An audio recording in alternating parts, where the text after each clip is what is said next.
Hey, what's up, everyone? What's up? What's up? Welcome back to the channel. Welcome back to the channel. So today I want to talk about, there are moments in life where you have to figure out how to play the game of life. And some people say, I don't want to play no games. I want to play no game.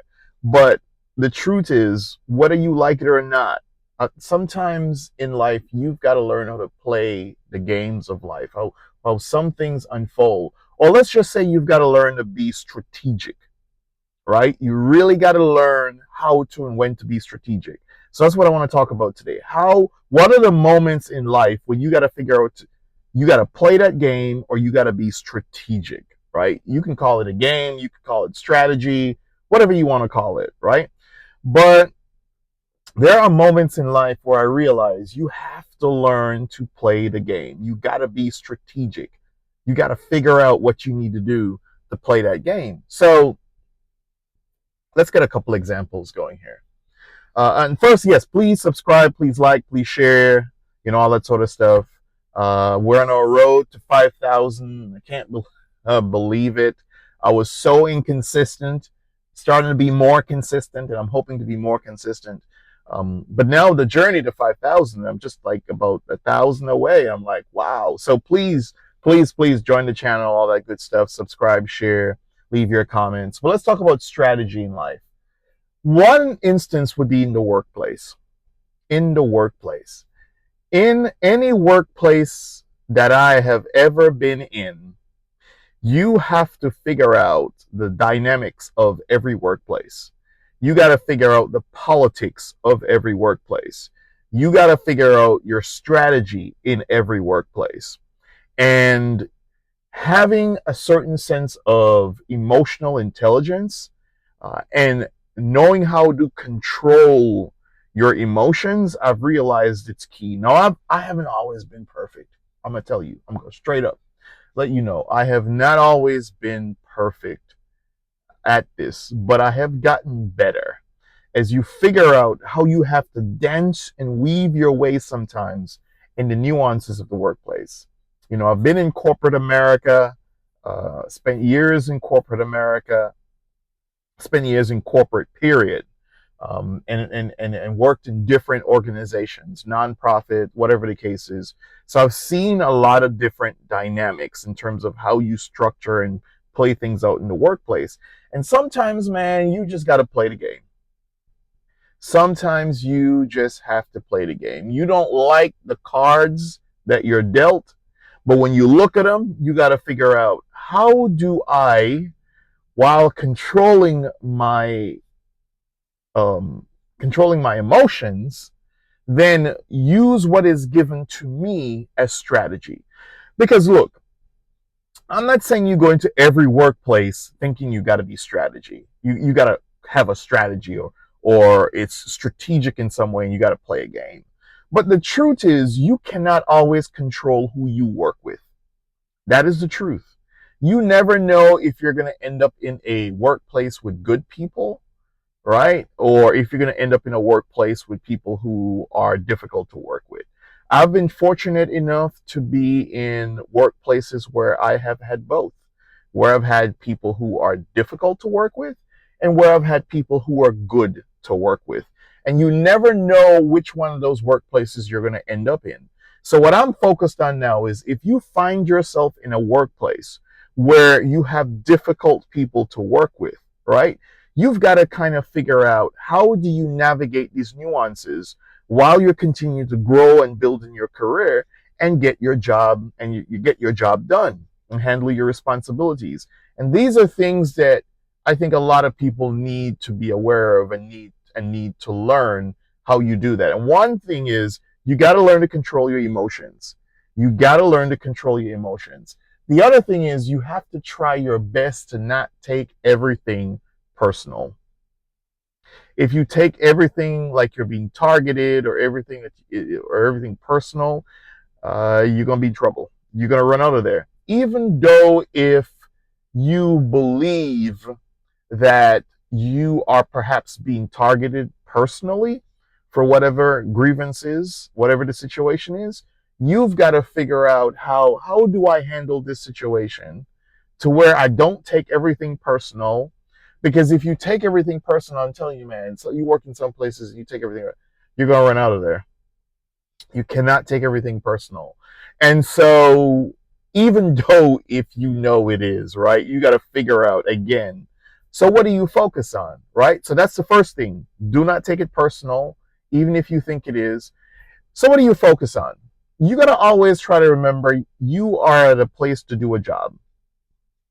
And some people are going to look at it as they are your supervisors, they're not your friends. No, there are leaders who are able to blend friendship with supervision, and you have a great time. There are some gifted people out there when it comes to leadership. They could be friends with the people they work with, they could still hold them accountable. And they could laugh and talk with them and be friends with them over. And then there are leaders who believe that they're never going to get close to you. They're never going to get to, they know your name, they don't want to, they don't care too much about your personal situation, your personal life in terms of, how your kid's doing, how this, they may ask superficial questions, but they don't really, really get to know you, and they don't want you to really get to know them. So they keep their guard up and they keep you from getting too close to them, right? It's more of a business thing because one, maybe they just don't want you in their personal business. They separate their personal life and they separate work, which I don't think is necessarily a bad thing at all, right? Uh, but they also separate the fact that they're not your friend and this is a job, this is a responsibility. Some leaders are able to strike that balance, some are not. That's just the way life is. You got to figure out what type of leaders do you have where you work, and whether or not, because you could tell pretty early on whether or not this your leadership or the person who's your leader has the ability to strike that balance or cares about striking that balance, right?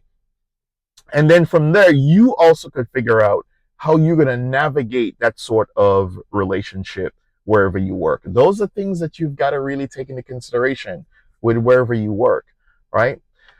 Whew, I'm telling you, it's an interesting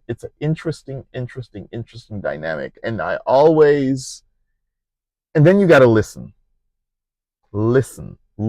to what people are saying, because you also hear what they're not saying. So you listen to what people are saying because then you also hear what they're not saying. And what they're not saying also gives you a good indication of perhaps what they don't want to talk about, or um, how they might feel strongly about something, or whatever the case is. So that's something else that you also have to pay attention to as you're in the workplace. But work dynamics is interesting, man. It's really, really interesting. What do you all think about what I put in this video? What do you all think about what are some of the things that you have had to navigate in your spaces of employment? What are some things that you have had to navigate? Some obstacles or challenges that you've had, and how have you dealt with those challenges? For me, in my entirety of my job career, my work life, so to speak, I have also just prayed. I have also relied on my faith to look at things, to not be consumed by things, to learn to set boundaries as best as I can, and to also establish good working relationships. Because the thing about work is because you have to work with people. And so you have to manage that dynamic as well in terms of how you work with people. But I won't lie, I'm also someone I also like my personal space. I also like to separate work life and personal life. But I also feel like I do a fairly good job of blending it at the same time, if that makes sense. But I'm a bit of an introvert who who knows how to be an extrovert, if that also makes sense. So, how do you manage workplace dynamics, or how are you strategic in the workplace and all that sort of stuff? I would love to hear. Please share your comments, right? So, I'm going to try to be a little bit more consistent, as I say, going forward. I wanted to talk about that today, so don't forget to subscribe, share all that good stuff. I appreciate it because I know you could be watching anybody else's videos. So I'm glad that you stopping by to check out my content. But yeah, I'm going to try to be more consistent going forward. Journey to 5,000. I cannot believe, like, almost there to 5,000. I remember it was like 1 or 2 subscribers. Geez, right? Consistency pays off. Dedication, a little bit of hard work pays off. So thank you for stopping by the channel. Until next time, have a good week or a good day whenever you're seeing this video. All the best, and subscribe. Look out for the rest of my content. If there's something you want me to talk about, let me know and I'll make that video. All right, till next time, peace.